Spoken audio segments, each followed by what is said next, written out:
Welcome to guest episode 4 of Lessons from Success. Today's interview is with Tuay from Blackbook Ai. Tuay has created an extremely innovative company in the AI and emerging technologies for business space, while he's also created a very unique strategy for growing his employees into young entrepreneurs and superstars. He's really embraced the millennial culture within the workplace, and I think you'll find Blackbook is a company that anyone would love to work for. Tuay has also recently won the Trailblazing and Startup Award at the 2018 Young Entrepreneurs Awards, and Blackbook have got some amazing clients on their books, including RACQ, Heritage Bank, Suncorp Bank, and many others as well.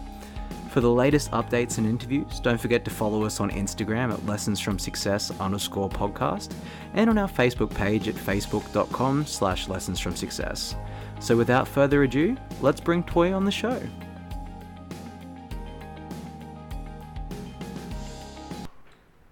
So thank you very much for coming on the show today, Tuay. We've got Tuay here from Blackbook AI, and he's going to have a chat to us today about his business and everything that they're working on this year.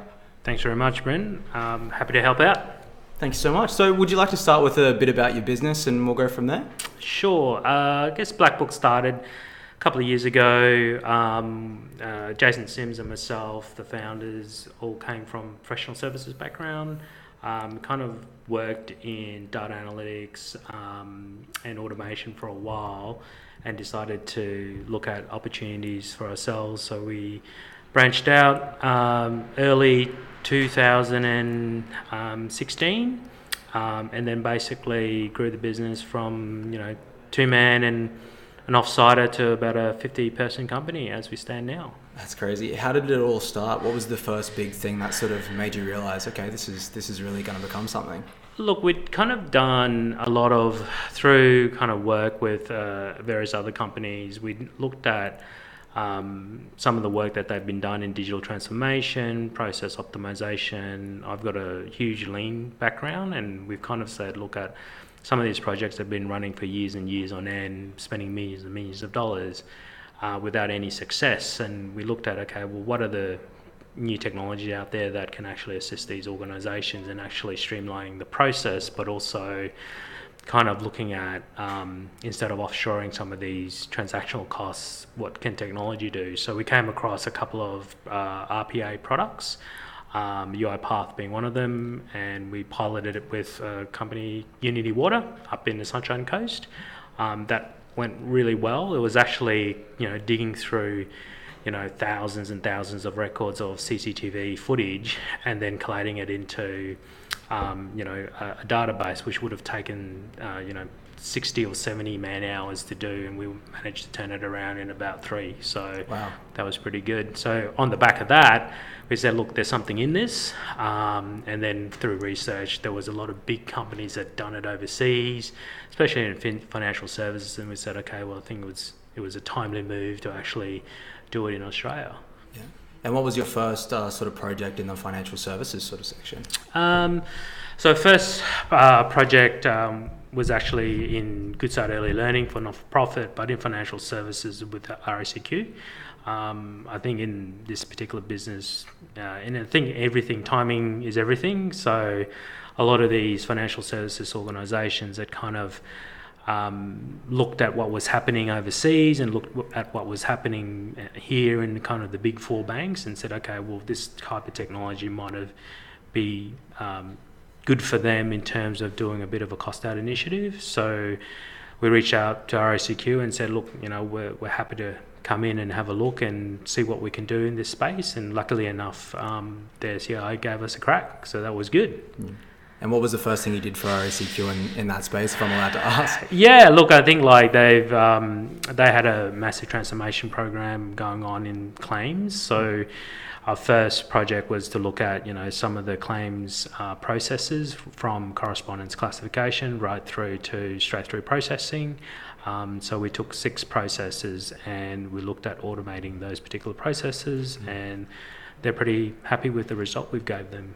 Yeah, that's awesome. Did they? And I read somewhere that they acquired 30% of Blackbook. Is that correct? Yeah, that's right. I mean, like, we've always been a cash positive business because we're not really product centric enterprise.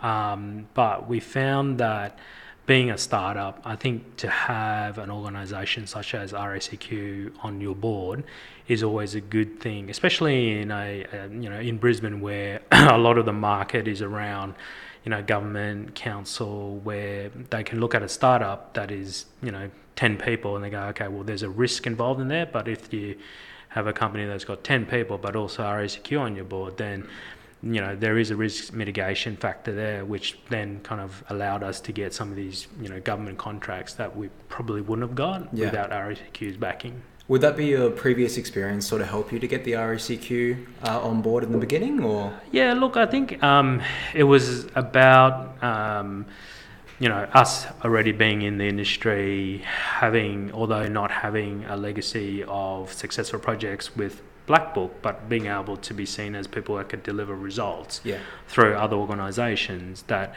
gave RACQ that level of confidence to give us a go.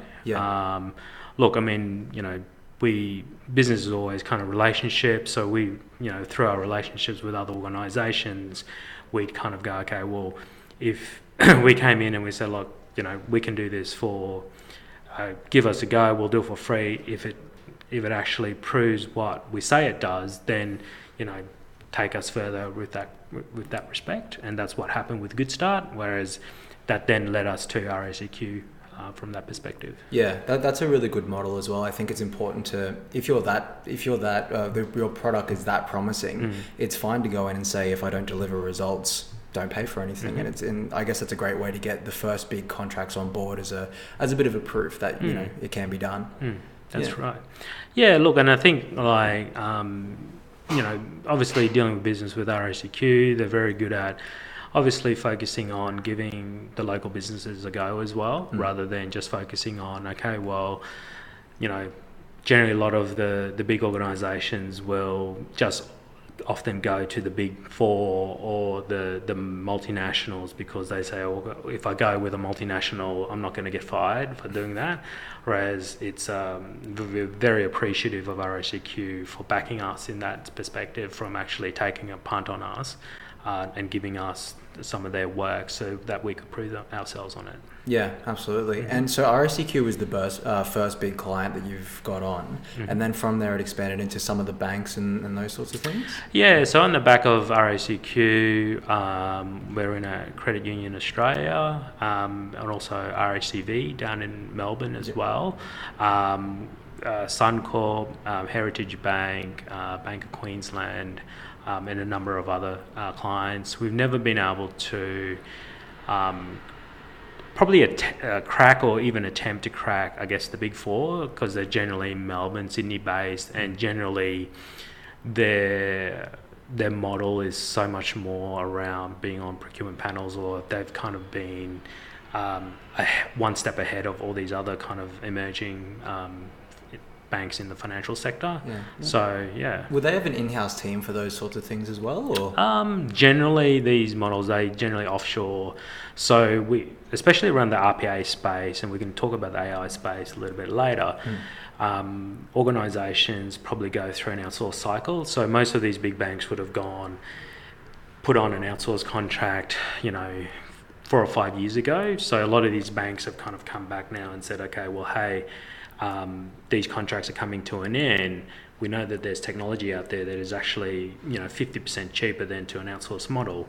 But what's happened is these outsourced providers have actually got a little bit smart, so they've actually invested in some of this technology as well and said, okay, well, now continue to outsource to us, we'll reduce our rates by 50%, so we'll use a bit of technology to do that as well. So it's a tough one for these big banks, because their procurement strategies are all locked in, they're all embedded into these big offshorers, that kind of stuff, and there's a lot of politicking involved in that area. Yeah, absolutely. I mean, lots of handshakes going on behind the scenes. Definitely, I'm sure. So RPA, could you just give us a very basic idea of what that is for the people listening that haven't got a clue? Yeah, so RPA, robotic process automation. It's not robots, essentially taking a robotic process, so anything that like a clerical staff might do, level 1, level 2 kind of stuff, and taking that and scripting it. So things from general accounting transactions, AP invoicing, billing, claims management, data entry, that kind of stuff that would traditionally gone offshore, or have a large pool of temps doing it. Essentially now we can apply technology to actually automate the process end to end. Interesting. So how would you, I know it's a bit of a generalized question, but if I was coming into you as a new business that had quite a bit of admin, let's just say data entry on the back end, how would the consulting process go? So if I were to contact you and say, hey, look, I think some of my processes can be automated, would you run through the business and figure out which can be, or? Yeah, so we have a team, a process team that's also lean enabled to actually identify the opportunities. But we also ask the executives, what is the overall driver for this? Is it a cost out initiative, or is it freeing up people to do more value add work? So similarly, if you went and said, okay, well, I need to take 50% out of my business, I want to offshore it all, then they come in and go, okay, we'll do a task analysis of what your staff are doing, and then from that we'll go, okay, well, 80% of those particular tasks we can actually automate, and then from there we go, okay, well, you're left with 20%. How do you take that 20% of work and spread it across your staff? So those are the kind of things that we do. We find a lot of organisations are now probably drifting towards more freeing up people's time to do value add stuff, rather than making the tough calls of kind of say, okay, well, yep, we're going to shed 20 or 30 staff out of our functions from that perspective. I do remember reading an article that you spoke on. I can't remember the date specifically, but it was saying, and I could tell like a bit of a worry was, if you automate these processes, are people going to lose jobs? And the way you came back at that was kind of like, they're not going to lose jobs now, they're going to have more time to do what they're supposed to be doing. And I thought that was really interesting to read. Yeah, and I think like it only organisations have time constraint budgets on everything, and we've always said that purely because humans, we have time constraints, we have budget constraints, we always focus on the 80-20, and we go, okay, we'll just do the 80. Whereas with the advent of technology, we can do the extra 20. So all the checking and double checking and the due diligence that we had kind of put aside and then would have come back and audited later, we can actually do during the transactional process now.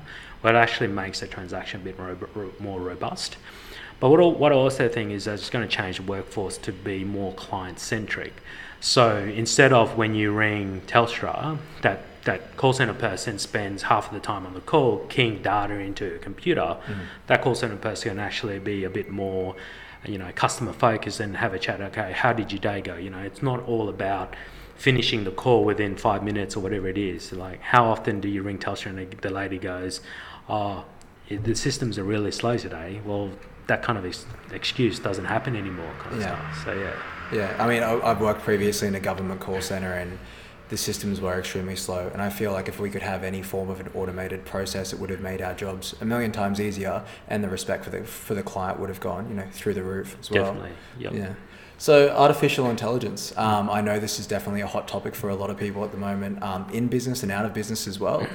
So are you primarily focusing on the artificial intelligence within the banking and finance sector, or? No, so it's across all industries. So as part of the automation journey that we've taken all our customers through, we find that there are decision trees that are too complex, that would take too long to model out from a yes, no, or use case perspective. So it needs to go through a much more complex mathematical model. In addition to that, to fully automate a process, there's always going to be, how do I make sense of unstructured data and structure it? So we're talking about voice, we're talking about paper forms, we're talking about handwriting, we're talking about all this sensor data that is actually coming in now from the advent of IoT. So how do I take that, make some use of it and make sense of it to then automate the various tasks that trigger on the back of that? So that's kind of our focus in AI. We don't sit there, we don't think of new models, we don't think of, okay, well, can I cure cancer and all that kind of stuff. It's like, your process, we've automated this bits via various pieces of technologies. There's these bits here that require some kind of thinking. How do we further use AI to automate that process from there? Yeah. Is there a particular case study that you'd like to share with us, just so we can see how it sort of works in a real life example? Yeah, so I think so we did a bit of work for probably one of our very first kind of large scale AI deployments was in the recruitment space. So an organisation would receive 1,500 CVs on a weekly basis. They're generally blue collar hiring, a contract hire. So basically they'll have job orders that come out from the mining sector, medical sector, and then they've got all these people that have applied for roles. Blue collar workers, they go, okay, well, how do I actually spend the time to sort through 1,500 CVs a week and match them against the following jobs? So essentially the model is to go through, extract the data from the CV, find and classify the data. Okay, well, if I have the ideal electrician level 2, these are the features of that particular person.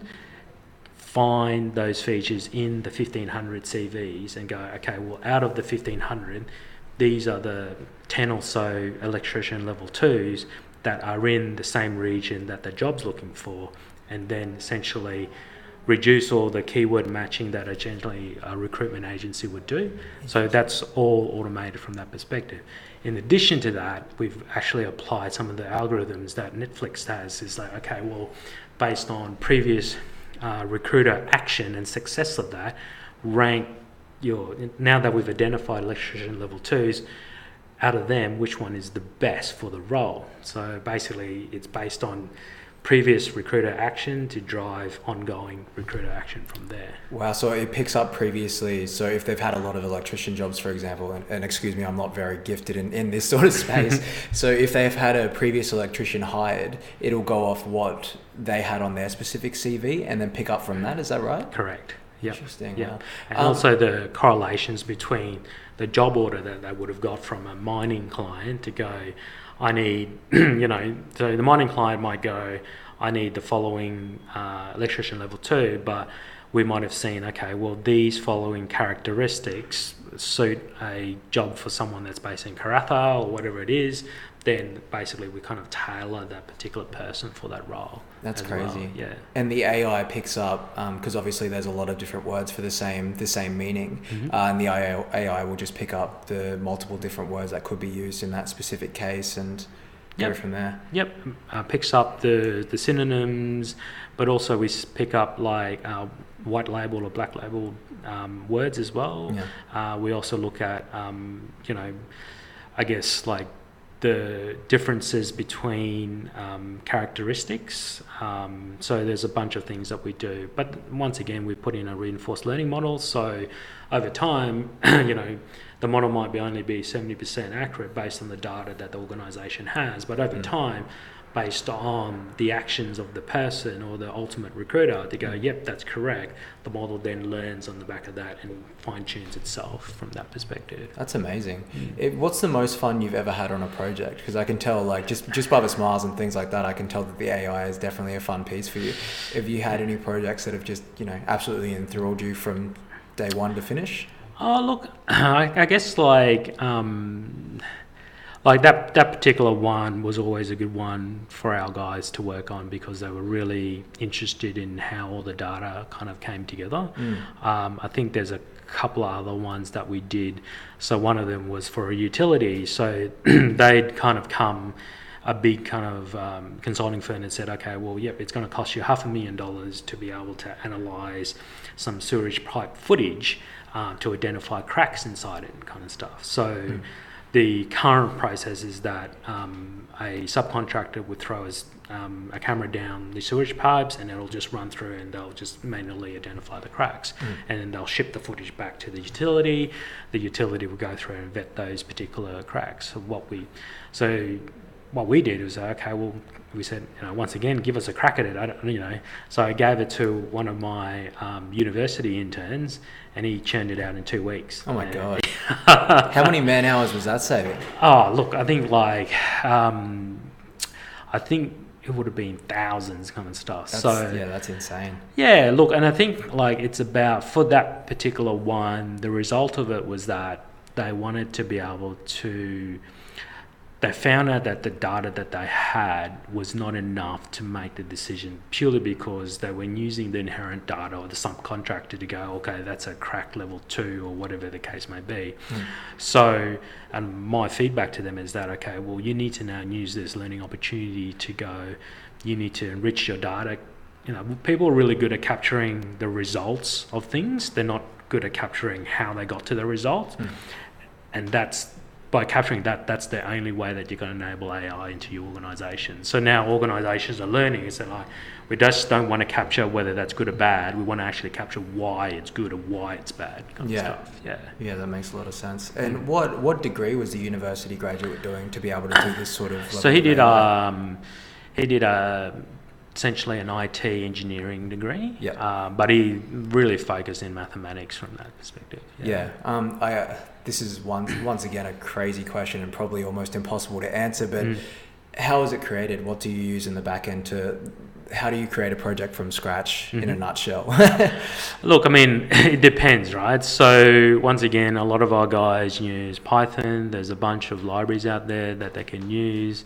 If you want to use so people always kind of drift towards machine learning when we mention AI. So there's a bunch of tool sets that do neural networks, such as TensorFlow, Keras, PyTorch, and then there's the big guys at Watson, Microsoft. They all provide that information, kind of stuff. But once again, I always take my guys back to, we don't really need to use neural networks for every single problem that we come across. Most of the problems we come across are essentially mathematical problems that we could probably model using Python or scikit-learn. Wow, I can't believe you can use Python for AI. I had no idea.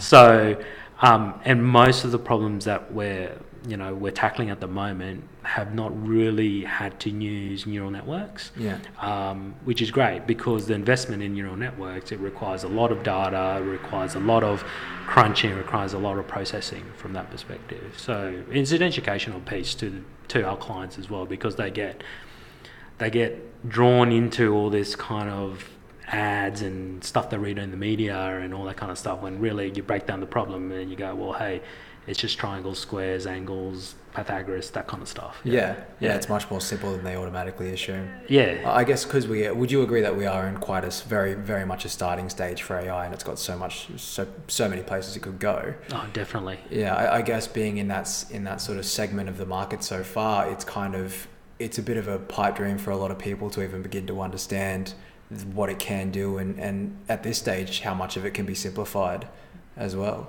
Yeah, and I think as humans, we've kind of,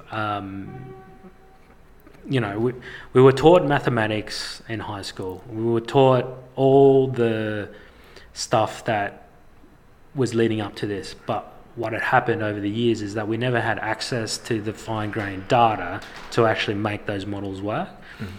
So with access to that data now, has that become, okay, well, now we can use it from an AI perspective. So if 10 years ago, if we had access to all the data and had access to all the processing power, we could have used that, AI could have been sexy back then. It's just now that everything's just come at the one time.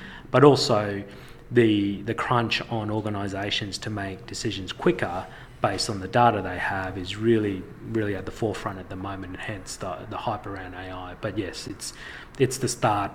There's a lot of organisations that know that there's benefit in it, but it's, they don't know how to inject it into the organisation. They don't know how to own it. They don't know how to start it. They don't know where to start, that kind of stuff. So yeah. What are you doing as a business to sort of allow other businesses to identify that it can be used in their business? Yeah, so I guess our AI practice really focuses on problem definition. So similar to what we did in RPA is we go into a business and we go, okay, well, let's identify the opportunities in your business. From those opportunities, we go, okay, well, what is the problem and how do we define it and how can we resolve it? We then look at, okay, well, do you have the data to actually solve that problem? And generally that's for probably 50% of the clients, that's where we stop. We go, okay, well, you actually don't have the data to solve the problem, or you do have the data, but your data is not clean enough, kind of stuff. So then we say, okay, well, you now need to go away and collate that data if you want to solve that problem. Do you do any of that yourself within Blackbook? Yeah. So we do with all that kind of stuff. So we don't kind of go, hey, we've got this brand new model that's going to solve your customer retention and all that kind of stuff. We actually take it from the beginning and say, what is the problem? Why are your customers dropping off?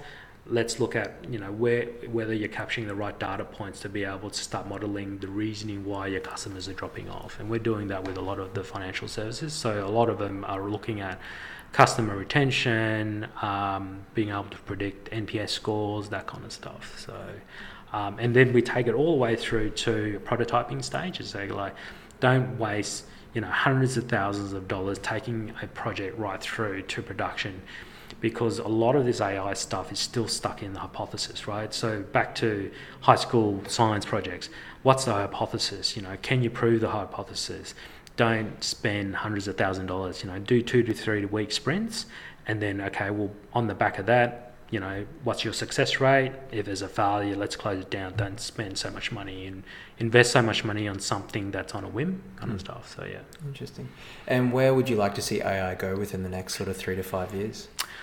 I think it's about, once again, taking away the making decisions much more consistent and explainable, using it from enabling the Australian economy to be able to be more, I guess, competitive against, your industrial economies that work on labour arbitrage. So, using both AI and automation to be able to go, yes, I can build a product at this cost factor, or I can sell this service at this competitive rate, or I can sell this service and offer supremely excellent customer service because I'm using all this technology for my benefit, versus, okay, well, sorry, I can't compete with you, China, because you're churning out these widgets at X% or whatever the case may be. So I think that's the aim, is to get Australian businesses or businesses that are based in Australia to be able to use technology to be able to compete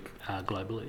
And I guess as this sort of technology becomes cheaper, it's going to be great for the smaller and medium-sized businesses to, be able to play in that space with the larger corporations as well. Yep, definitely, and it'll be able to enable a bit of an entrepreneurial spirit for people that actually have ideas to be able to take those ideas, commercialize it, and then take on, the traditional big kind of companies. So give them an easier segue into growing their business. Yeah, absolutely. And I'm not too sure if it will work, but I guess it'd be great to test out new ideas to see if they're actually viable as well. It would open up a lot of space for that, would it? Or yeah, look, I mean, like, I think it's the whole mantra of things. Like, you don't kind of invest yourself in years and years of prototyping, that kind of stuff. Like the lessons that we learn and we also convey with clients is that set yourself, really, small time frames and fail quickly, that kind of stuff, rather than burn through millions and millions of dollars and go, oh, well, by the way, that didn't work, but we spent $10 million on it. Well, hey, I think those days are gone. Yeah, absolutely. Unless you're a tech startup in San Francisco. We might edit that part out. Yeah. I'd love to get on the topic of you now as well, if it's okay. Just how did you know that you always wanted to be a bit of an entrepreneur and start your own business? You came from a professional services background. Whereabouts did you come from? Yeah, so look, my family, we've always been in small businesses. So I guess we immigrated across from Vietnam and that kind of stuff. So I guess, Dad was always a bit of an entrepreneur, started a bunch of small businesses, same with Granddad kind of stuff. So kind of been in hospitality for a long time. Yep. Myself kind of going through that, working in some of my family businesses. I actually started my career as a economist working for the tax office pricing meat. Oh, wow. Of all things, right? So, being a data scientist when data science wasn't sexy at all kind of stuff. When you were pricing meat. That's right. Look, and I think over time I've always had I've always wanted to solve problems, right? So, and I think it's just part of, kind of come up with a bit of a mathematical brain, but also trying to understand how everything works rather than kind of just being told that it works that way and always kind of challenging the norm. So kind of worked through that and always kind of worked with a lot of other organisations. So did a fair bit of contracting in biotech, microelectronics, worked with Virgin for a while and mining and a lot of kind of stuff. So I always wanted to see how organisations ticked and how they actually made their money and then, you know, what their cost models were. So trying to understand all that kind of stuff, which kind of led to, okay, well, I think, you know, a career in consulting would fit myself. And then, you know, I think always understanding that, you know, working, you know, being a bit of a risk taker, working for yourself was the ultimate goal. You know, being your own boss, you know, and you kind of find at a certain time in life that, you know, you can only make X amount of dollars working for someone else. But in addition to that, especially being in IT, you're always a service provider to someone, right? So if you're working in an IT department for Virgin Australia, you are always an IT service provider. You're not the pilot that's flying that plane, and you're not the engineer that's making that plane stay up in the sky, right? So you always kind of go, well, how do I actually move up the value chain? And hence taking the lead to kind of run your own show was always kind of in my DNA. But yeah, look, I mean, it's, as I said, it's not for everybody. There's a lot of risks that are involved. But I do think that there's certainly a great opportunity now for more people to do it, especially in Australia. A lot of the guys that work for me, they all have that entrepreneurial spirit. They all want to work for themselves eventually, which is great.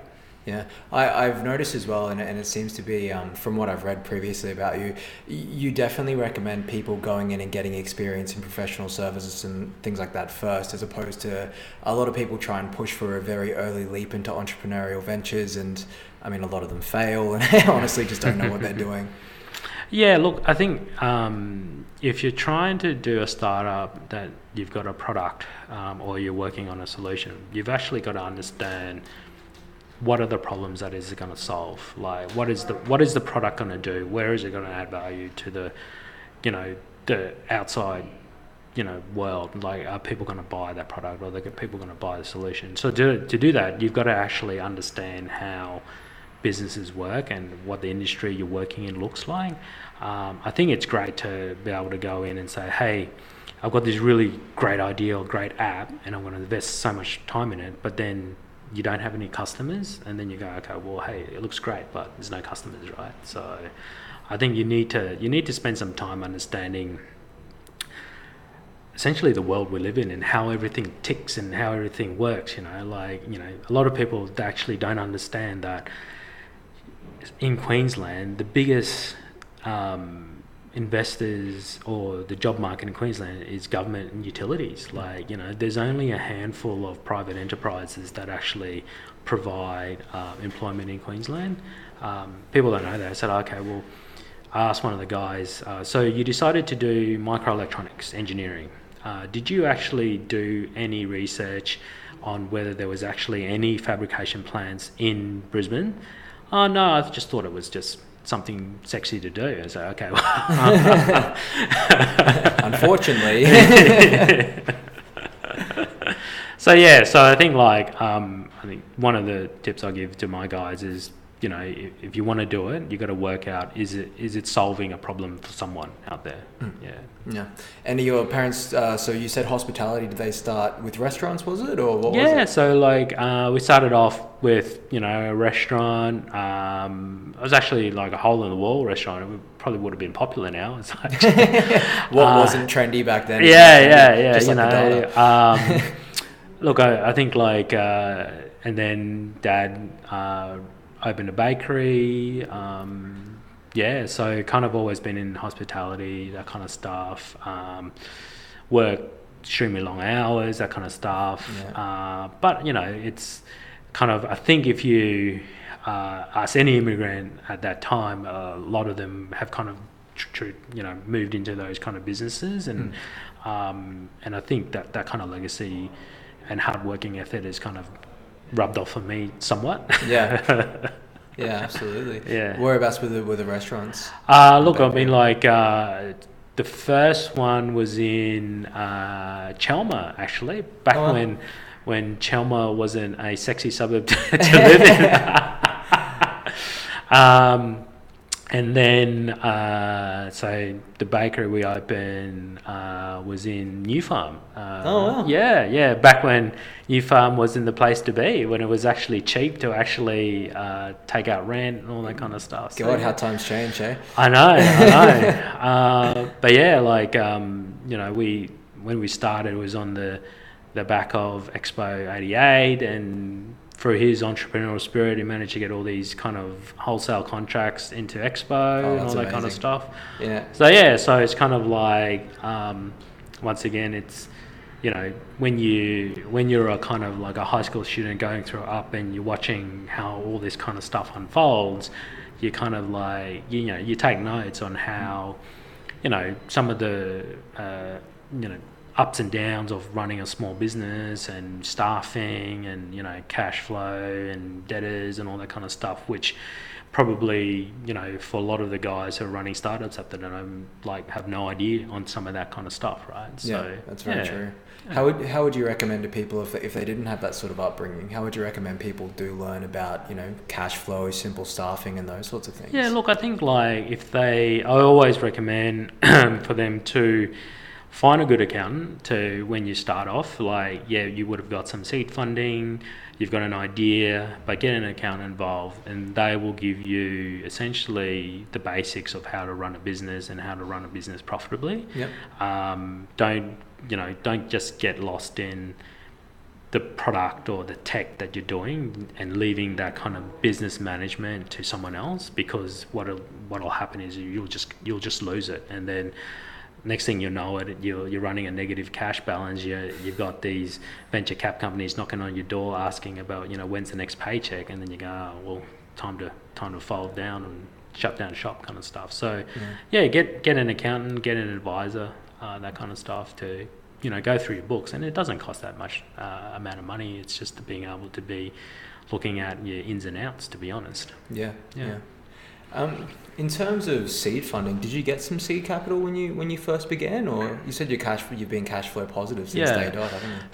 So obviously my business partner Jason Sims and I injected in some money at the start, but because we're probably more professional services rather than product creation. Yeah. So a lot of our issues initially were around cash flow. So obviously people pay you in 30 or 45 days, but you pay your staff, every fortnight, that kind of stuff. So it's just the management of that. Yeah. We were very good with how we managed our cash. So we kind of worked from our cars for a while, or work from home. Yeah. So we didn't have any office outlays or that kind of stuff. We got to a point where we got a short-term office out at Tuay, like a little 5-meter box or whatever it is. And we've been really kind of good with managing our expenses, kind of stuff. Like we got invited into a couple of the big kind of labs areas and all that kind of stuff. We just looked at the rent that was charged. It just didn't make sense. And where we are now, it's actually a building that's going to be demolished in a couple of years. So. Oh wow! Yeah. So just kind of leasing it off whoever owns it. Yeah. So leasing off the ARIA guys. So yeah. So no, that was really good, and it's a good location. But yeah. It's in South Brisbane. It's absolutely awesome. Yeah. Close to everything, except for car parking for me, but that's okay. Really. Yeah. So I know I've asked where you see AI going in up to 5 years. Where would you like Blackbook to go in 5 years? Oh, look, I think Blackbook, I'd like to see a lot of the guys and girls that have come to Blackbook be able to make something out of their time here. Obviously, the common answer is, yep, we want to make more money, deliver more benefits to our customers and grow rapidly, that kind of stuff, right? But I think that's in any commercial business. But personally, I'd like to, I've always said, Blackbook was set up to allow the guys within our local communities an option to work into emerging technologies. Because basically some of these guys that have mathematics backgrounds or PhDs were never commercial enough to be picked up by the big organisations, and even then, a lot of feedback I get is that you get kind of pigeonholed into certain areas which didn't really allow you to cut across the breadth of the technology that we're dealing with. So the aim is that we give our interns the opportunity to work across multiple technologies and multiple industries. We also give them the ability to go, okay, what are your goals in 2-3 years' time? Well, what do you want to do? Do you want to specialize in a certain technology? Do you want to go, okay, well, yep, I'm going to spend 2-3 years and then go travel Europe? Or do you want to go 2-3 years and I'm going to go work for a big firm, get a big paycheck, which we're fine of as well. But also say, okay, well, think about, we're also creating the opportunity for them to become their own entrepreneurs. So if we've given you the experience to work across multiple industries, we've given you some insight on how these industries make money. If you can come up with an idea, we'll back you.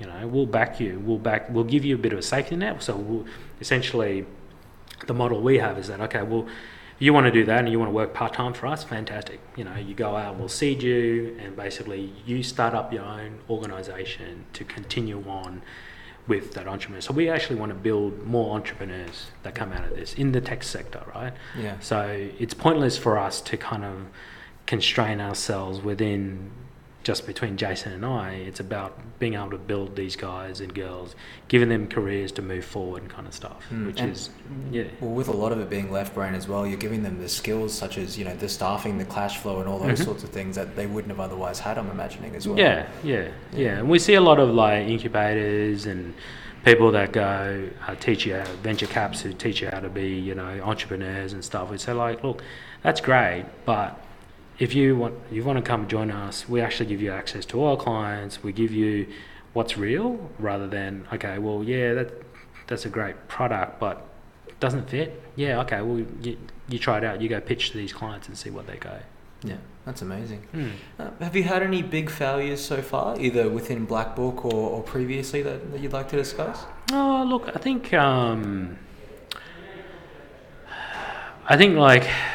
I wouldn't say drastic failures. I think with anything, it's about sometimes there's relationships that you have when you're in business, that kind of stuff, where you might be instructed to deliver an outcome for this particular person, which then kind of potentially muddies your relationship with other people, kind of stuff. So I think that I guess, if you're talking about regrets or whatever the case might be, I think it's just about being so hard-nosed and focused on delivering an outcome for your specific stakeholder that you forget about all the other stakeholders of the bigger picture. And I think I used to do that when I was much younger, much more, I guess, more focused and aggressive, and didn't have the